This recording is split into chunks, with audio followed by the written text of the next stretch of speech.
From my vantage point, there's really like two major ways that you are doing this effectively. And one of them is actually helping to produce the podcasts that NASA puts out that help to educate the listeners and to find audiences for those podcasts and such. And then the other is just having a presence within the community of like, the audio world and the podcast world. And you guys have done activations recently at a bunch of conferences and you brought an astronaut to Brooklyn to talk at On Air Fest, and you let Reggie Watts manipulate the sound on this cool synthesizer device that you have that's based on, the Hubble. My big guiding question on this whole interview is, why does NASA care? Like, why do they want to do this?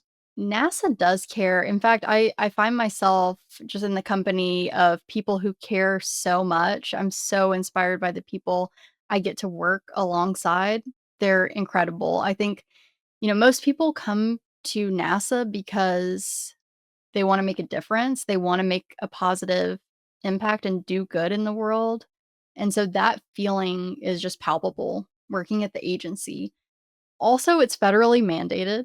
So, in NASA's establishing charter, the agency was charged with communicating to the widest practicable audience about what the agency is doing, and I'm not sure if you saw recent confirmation hearing, for example, with Jared Isaacman, but he shared about how it's so important that we not just educate, but really inspire audiences, inspire, next generation of future space explorers. And that is the communications work that NASA does. When you think about that NASA reference, whether it's a visual of a cosmic image or, that iconic audio clip from Neil Armstrong, a giant leap for mankind, that is the result of the communications work being done at NASA. I literally feel more patriotic right now than I ever have. Just play, yeah.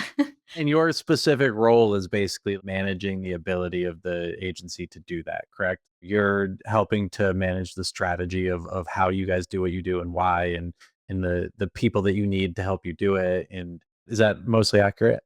Exactly, yes. I work very closely with people who are experts in their fields, and we're able to connect all together and say, "Okay, what would be the most impactful way for NASA to share this story?"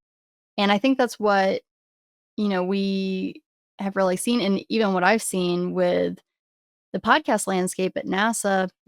When I came in, there were a lot of products, or there were a lot of different podcasts that were focused on little pockets around the agency, different centers and different missions, and that was the focus. But there was no like one NASA podcast that really told the agency's story from that perspective. And so I was able to come in and build that proof of concept, which is now NASA's Curious Universe, our top performing show.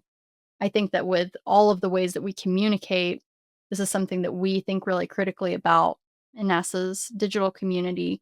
How are we making sure that we're telling stories that are impactful and that represent the agency as a whole?